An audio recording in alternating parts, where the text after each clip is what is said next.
everybody, and welcome back to my channel for this Wednesday morning, afternoon or evening across the world where you may be at.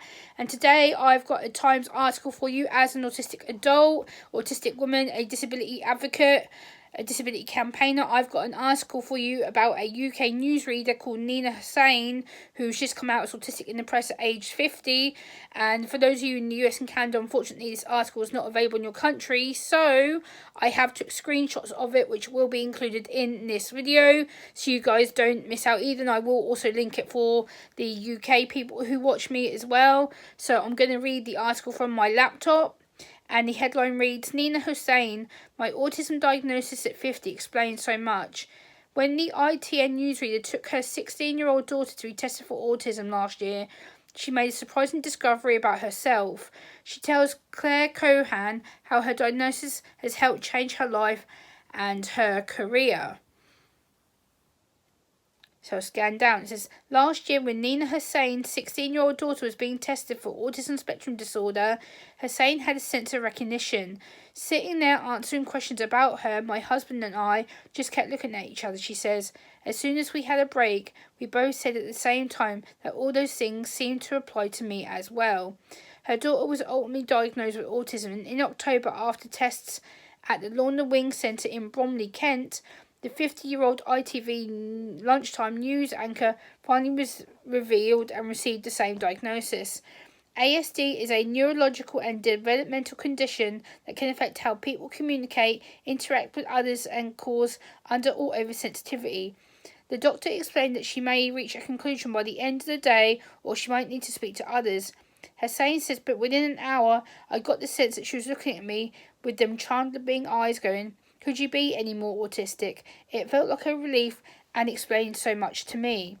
Still, on paper, a diagnosis of autism might not sound ideal for someone who spends hours each week broadcasting live to the nation and whose job entails working under pressure and sometimes inadvertently making headlines for the wrong reason. In March, she went viral after mispronouncing the former Chancellor Jeremy Hunt's surname live on air. I can't blame being neurodivergent for that. It was an accident waiting to happen, she says with a laugh as she sipped tea in the ITV shiny London headquarters. But if I do think I'd done that 2 years ago, I wouldn't have been able to cope with it the way I did. I thought that I was going to be sacked. She attributes her resilience to her suspicion at the time that she may be among the estimated 1 in 100 people on the autism spectrum within the UK, a number that's rising, particularly in women and girls. Out of the 787% increase in people diagnosed between 1998 and 2018, the majority were female. Many of them were diagnosed later on in life.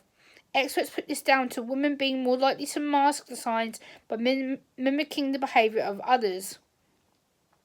Hossain is still learning about the really complicated and constantly evolving language of ASD and how it's absolutely not one size fits all. Her specific traits, some of which she shares with her daughter, include being intolerant to injustice, ruminating on people's problems, black and white thinking, really difficult for people around me, obsessing over her passions, travel, food, music, and catastrophizing. I always thought that everyone's brain went to the worst case scenarios. People with ASD can have hypersensitive skin. Hossain finds it almost impossible to wear jewellery and has suffered from reactions to her clothing labels since childhood. I can't wear anything complicated. My sister used to joke that I had a uniform like Steve Jobs. She says she's fine in loud restaurants or at gigs, but low-level noise from other people's headphones or a TV in the next room makes fireworks go off in my brain. What about the job? Doctors have explained that Hossain thrives on predictability and unpredictability, which explains she's able to handle her demanding public-facing career but struggles within a social situation. My happy place is in a live TV studio where it's totally unpredictable, but I don't have to mask anything. But in the office it's different. I find small talk excruciating. If you see me walking along a corridor with my head held down, I'm not being scary or aloof. Things I've been called at work. I just can't pretend. Her worst case scenario is someone changing the autocue script she's written and only finding out that she reads it live on air. The super positive aspect of the way my brain works is that the attention to detail and being a pedant, which is really good for journalism, she says, but something like that can just make my brain explode. Her diagnosis has made her reflect differently on her career, particularly the intense shyness she felt after being poached from the BBC in 2004 to present the ITV Evening News. It was a very big job with high expectation, and I didn't really speak to anyone for 6 months. She says I was lonely. If you're on TV, there's a perception that all you want is the attention, but that was never me. Then there was the boss who noticed 8 years ago that Hossain was suffering from cyclical autistic burnout, commonly caused by prolonged periods of exhaustion or high stress, although they didn't realise that this is what it was at the time. Looking back, she says it's obvious. He'd give me a task and I'd be fine for the first 4 weeks. By week 5 or 6, the wheels would be coming off, and I need a break to reset and for me not to burn out.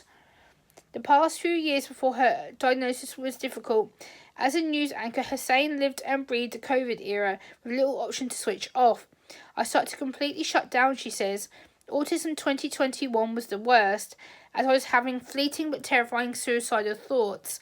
Then I'd horrendously feel guilty about not coping with my job and the impact on my family. I was just overwhelmed. She felt better as lockdown lifted. Then the menopause hit. Hossain found the sleep deprivation that came with it very difficult. Those on the autism spectrum can struggle with sleep, finding it hard to unwind. As a child, my mum would always say that I didn't need much sleep. I used to joke about being like Margaret Thatcher, and it didn't even bother me one bit, because my children, being a mum, was the one thing I really wanted to do. But the menopause being difficult, you don't feel in control. Now she watches for signs of burning out. I'm looking after my mental health in the same way I go to the gym and I try to eat healthily. Hossain lives in London and the Midlands with her partner, the former ITV London Tonight editor Stuart Thomas, and their 3 children. Their daughter, they have 2 teenage sons aged 13 and 18. Home has been easier than work because you're not having to mask there. With my family and close friends, I'm just completely me. My husband is now living with 2 people diagnosed as neurodivergent, and that's been a learning curve for him, but I think we've all found it a positive, and it's better to have these answers. Hossain is bothered by the misconceptions around her autism and dismisses the idea that everyone's a little bit on the spectrum. But you can be neurotypical and find small talk irritating or noise hard, she says, but it's not pervasive and chipping away at your mental health. It doesn't mean you're just a little bit autistic. It just means you can't deal with small talk. That her autism wasn't picked up sooner, she puts it down to the fact that we look at autism through the lens of boys and men. But if I'd been diagnosed in the 1980s, I don't think that I would be in this career today. So that's the article that I've just read, that I will link in the description. So now I'm going to give you my thoughts as someone on the autism spectrum who was late diagnosed in my life too. I think as a woman that Nina Hossain, a public-facing newsreader person who reads the evening news on every day to share the latest news to let the country know what is happening around us and in the wider world outside of our local locality, and bring discussions to the public awareness to educate us and to inform us about our rights and decisions and our own thoughts. I can't believe that this lady has autism. She's been so brave to share her diagnosis with the world and in local newspapers to bring it to the forefront about women, girls and young children who may be going through the autism process or a late diagnosis such as her and such as me. I also think that she's really brave being later on in life because she's been successful. She's been able to mask it. She's been able to protect herself. She's been able to do a job that is predictable, has routine. She knows the auto cue, what she's saying, what she's reading. She knows what topics to be talking about because they're given to her in advance. So she has that safety of that job. But again, like she says, she has to struggle outside of that job. Socialising with other people burns her out. I kind of little bit identify with that, not as much burnout, but I can imagine the high anxiety, the constant scripting, the having to fake it till you make it stage kind of thing. But yeah, I'm really pleased that she's came out in the press to talk about this and bring autism in women, girls, young children better to the forefront, because it's still very misunderstood. Like she mentioned in the article, she is still someone who is basically a influencer. She's a people-facing person. She's a role model. So please comment, like, share and subscribe to this video and to my channel. I really appreciate the support. I'm trying to get to 6k by Christmas. And as always, thank you for watching. Bye.